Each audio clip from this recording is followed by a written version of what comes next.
ابراہیم علیہ السلام کے بعد بھی وہاں بہتات ایسے ہوئی کہ مکہ کے بالکل قریب میں شہر ہے طائف، اس جگہ پھلوں کی بہت بہتات ہوئی اور وہاں سے پھل پھر مکہ ہمیشہ سے لائے جاتے، تو وہاں پر جو انگور انار جو نبی کے پاس آتے تھے زیادہ تر طائف ہی سے آیا کرتے تھے وہ. تو اس طرح بھی اللہ نے، اور آج تو بالکل ہی کمی دور کر دی. آج تو دنیا میں شاید کسی جگہ پھلوں کی اتنی بہتات نہ ہو جتنی اللہ نے مکہ میں. اور مکہ میں کمال کی بات یہ کہ بے موسم پھل بھی وافر مقدار میں ملیں گے،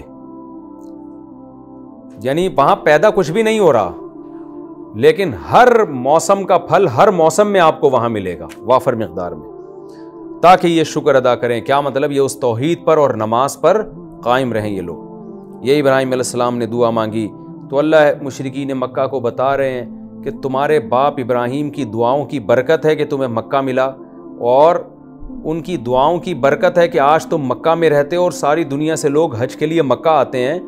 تو وہ تو توحید پرست تھے، وہ تو بت پرستی کے مخالف تھے، تو تم یہ کیا بات ہے کہ ان کی دعاؤں سے تو فائدہ اٹھا رہے ہو لیکن ان کی تعلیمات پر عمل نہیں کر رہے. لہذا توحید کے نظام کو قائم کرو اور نماز کے نظام کو قائم کرو.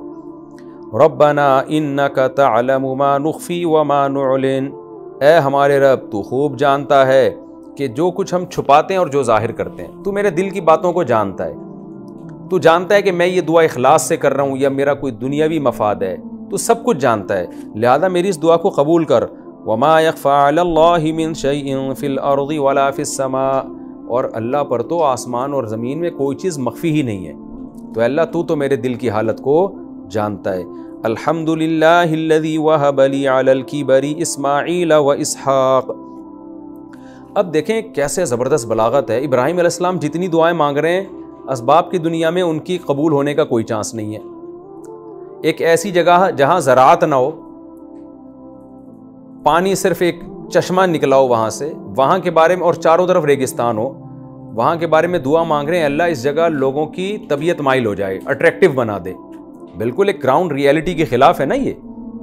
بھئی آپ ایک خوبصورت سا بنگلہ بناؤ، جگہ بناؤ، پھر آپ تختی لگاؤ اور لوگوں کو مائل کرو، دعائیں بھی منگواؤ تو بات سمجھ میں آتی ہے. لیکن ابراہیم علیہ السلام ایک ایسے شہر کے بارے میں دعا مانگ رہے ہیں جس میں کچھ ہے ہی نہیں اٹریکشن کا. نمبر 2، جہاں زراعت گھاس کا ایک تنکا نہیں ہے وہاں یہ دعا مانگ رہے ہیں کہ اللہ رزق کی فراوانی ہو یہاں پہ. تو یہ ساری اسباب سے ہٹ کے دعائیں ہیں. تو اس لیے وہ اللہ کو واسطہ دے رہے ہیں کہ اے اللہ تو نے مجھے بڑھاپے میں جب اولاد دے دی، بڑھاپے میں اولاد تو ممکن نہیں ہے، جو اللہ بڑھاپے میں اولاد دے سکتا ہے تو وہ مکہ کو ایک بنجر زمین کو ایسا کیوں نہیں بنا سکتا کہ وہاں پھلوں کی بہتات بھی ہو اور وہاں اتنی محبت لوگوں کے دلوں میں اس جگہ کی آ جائے کہ کھچے چلے آئیں لوگ. کیسے حج عمرے میں آپ دیکھو پوری دنیا سے تتلیوں کی طرف فلائٹیں اڑتی ہیں. میں تو حیران ہوتا ہوں یہ منظر دیکھ کے. آپ جب جائیں نا حج ٹرمینل میں، کیسے جہاز کے پیچھے جہاز چل رہا ہوتا ہے، کیسے ہر طبقہ، ملکوں کے صدر بھی، بادشاہ بھی، وزیر اعظم بھی، رکشے والے بھی، ٹیکسی والے بھی، کیسے اڑ اڑ کے بیت اللہ کی طرف پہنچ رہے ہوتے ہیں. ایک عجیب منظر ہے.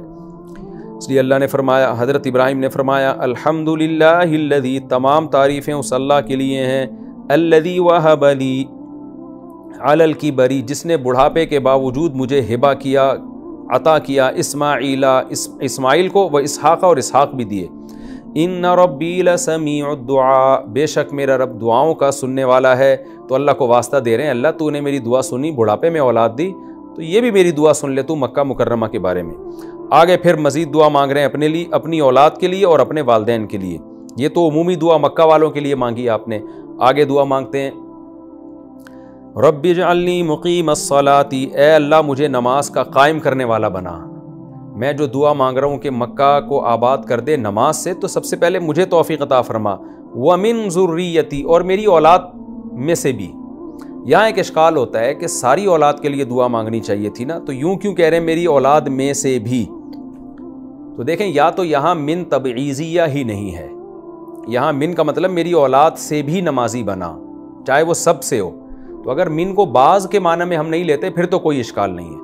لیکن اگر ہم یہاں من سے مراد یہ لے لیں کہ اولاد میں سے، یعنی اولاد سے کا مطلب اولاد میں سے بھی ایک تعداد ہو، ساری اولاد نہیں، تو اس کی وجہ یہ ہے کہ سورہ بقرہ میں یہ بات گزر چکی ہے کہ ابراہیم علیہ السلام نے جب اپنی اولاد کے لیے دعا مانگی تو اللہ نے واضح طور پر فرمایا کہ لا ینال عہد الظالمین، کہ ہم آپ کی اولاد میں نبوت اور امامت کو جاری کریں گے، لیکن جو ان میں ظالم لوگ ہوں گے نا ان کو میری یہ نعمت نہیں پہنچے گی. تو اس سے ابراہیم علیہ السلام سمجھ گئے تھے کہ میری اولاد میں مشرک اور کافر اور نافرمان بھی پیدا ہوں گے، ساری اولاد توحید پرست نہیں ہوگی۔ جیسے کہ بہت بڑی تعداد میں اولاد گمراہ ہوئی مکہ میں جو تھے، یہ تو ابراہیم علیہ السلام کی اولاد ہی تھی نا جو شرک میں مبتلا ہو گئی تھی۔ تو ابراہیم علیہ السلام کو پتہ تھا کہ اللہ یہ اعلان کر چکا ہے کہ ساری اولاد نیک نہیں ہوگی، اس لیے پھر انہوں نے اسی حساب سے دعا مانگی کہ میری اولاد میں سے بھی ایک بڑی تعداد یعنی ہو جو نمازی ہو۔ لیکن ہمیں یہ اجازت نہیں ہے کیونکہ ہم عالم الغیب نہیں ہیں، ہمیں کیا پتہ ہماری اولاد گمراہ ہوگی یا نہیں ہوگی، تو ہمیں یہی دعا مانگنی چاہیے کہ اللہ میری ساری اولاد کو نیک بنا۔ البتہ یہ اشکال ہوگا کہ ہم بھی تو یہ دعا پڑھتے ہیں رب اجعلنی مقیم الصلاۃ، تو دیکھیں ہم جب یہ دعا کریں نا تو ہم یہاں من ذریتی میں من سے بعض لوگ مراد نہ لیں، من سے تمام اولاد مراد لے لیں، تو ہمارے حق میں پھر یہ اشکال نہیں ہوگا۔ ربنا وتقبل دعا، اے ہمارے رب اور تو میری دعا کو قبول کر لے، یعنی دوبارہ اس کی تاکید کر رہے ہیں۔ ربنا اغفر لی ولوالدی وللمؤمنین یوم یقوم الحساب۔ ابراہیم علیہ السلام اپنی اولاد کے لیے دعا مانگ رہے ہیں کہ اللہ ان کو نماز کی توفیق دے، انہیں میں یہاں آباد کر کے جا رہا ہوں۔ اب اپنے لیے اور اپنے والدین کے لیے بھی دعا مانگی آپ نے، اے میرے رب میری بھی مغفرت کر دے اور میرے والدین کی بھی اور عام مومنین کی بھی، اس دن جس دن حساب و کتاب قائم ہوگا۔ والدین کے لیے مغفرت کی دعا ابراہیم علیہ السلام نے اس وقت کی جب ان کو معلوم نہیں تھا کہ والدین کے لیے جو اگر شرک پر ہوں تو دعا کرنا حرام ہے۔ تبھی قرآن میں آتا ہے وَمَا كَانَ اسْتِغْفَارُ إِبْرَاهِيمَ لِأَبِيهِ إِلَّا عَن مَّوْعِدَةٍ وَعَدَهَا إِيَّاهُ فَلَمَّا تَبَيَّنَ لَهُ أَنَّهُ عَدُوٌّ لِلَّهِ تَبَرَّأَ مِنْهُ۔ آپ سورہ توبہ میں یہ آیتیں پڑھ چکے ہیں کہ ابراہیم نے جو اپنے والد کے لیے مغفرت کی دعا کی، یہ ایک وعدہ کیا تھا ابراہیم علیہ السلام نے اپنے والد سے، اس وعدے کو نبھایا، لیکن جب اللہ نے پابندی لگا دی تو ابراہیم علیہ السلام نے بھی دعا ان کے لیے چھوڑ دی۔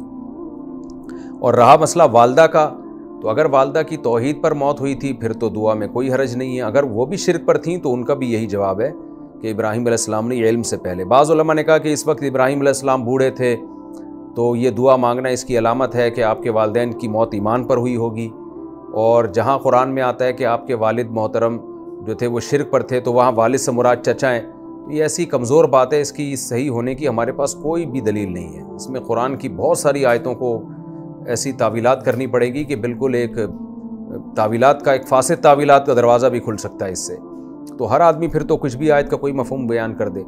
تو سیدھا سیدھا ہے کہ قرآن خود اشکال کا جواب دے رہا ہے نا کہ ابراہیم نے اپنے باپ کے لیے کیوں دعا مانگی، اسی کا خود قرآن جواب دے رہا ہے کہ اس لیے مانگی کہ اللہ نے پابندی نہیں لگائی تھی۔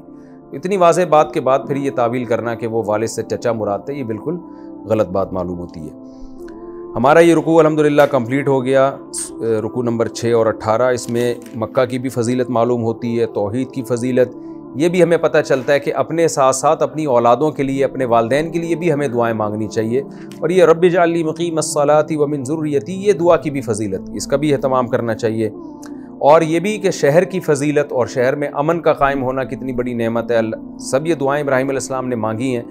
پھر اپنی اولاد کی روحانی ترقی کے ساتھ ساتھ جسمانی ترقی کی کوششیں کرنا اور اس کے لیے دعائیں مانگنا، یہ بھی پیغمبر کی سنت ہے۔ ابراہیم علیہ السلام نے مکہ کے لیے یہ بھی دعا مانگی کہ اللہ اس کو معاشی ترقی بھی دے، تو اور اپنی اولاد کے لیے بھی دعا مانگی، تو یہ سب چیزوں کی فضیلت ہمیں اس رکوع سے معلوم ہوئی۔